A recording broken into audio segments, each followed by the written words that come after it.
Sean todos bienvenidos a Radio Nocturna. En breve comenzaremos. No te distraigas, esté al pendiente de esta nueva noticia que traemos para usted. En 5, 4, 3, 2, 1. Súbale todo el volumen a su radio. Bienvenidos a todos nuestros oyentes de Radio Nocturna. Les habla su amiga Andrea Costa y Lorena Beltrán. El día de hoy les hablaremos de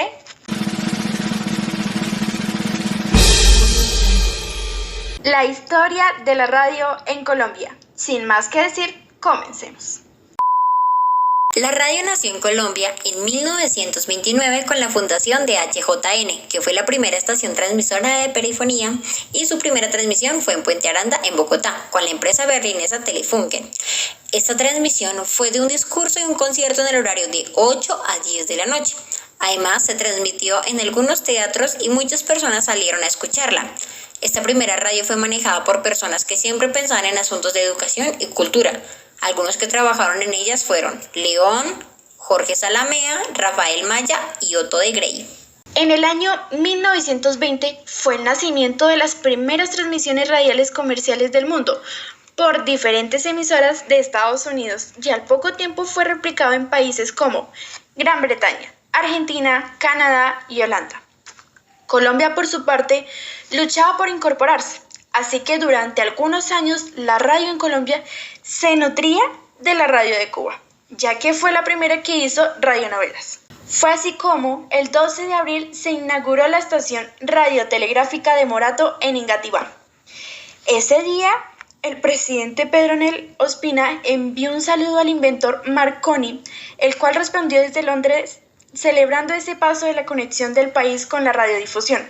Pues además de la telegrafía inalámbrica, aquel intercambio de mensajes entre el mandato colombiano y el sabio italiano fue leído en 1981 por los locutores Lorenzo Matos y Cecilia Fonseca de Ibáñez para la serie 50 años de radio en Colombia, producida por la Radiodifusora Nacional.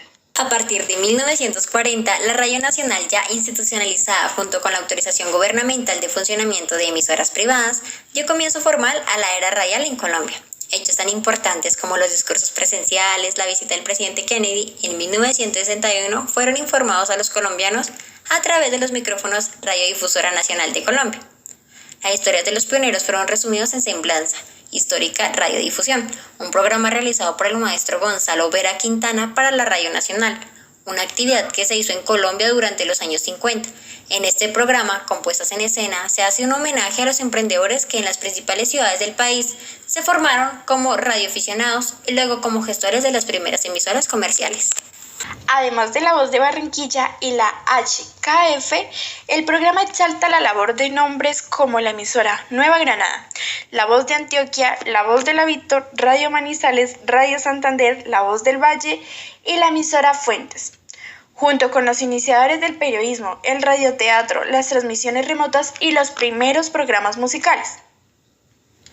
El reconocimiento continuo con la mención de 2 espacios históricos. 1. La carpeta mágica de Enrique Ramírez Gaviria. Primer programa realizado en cadena por estaciones de todo el país.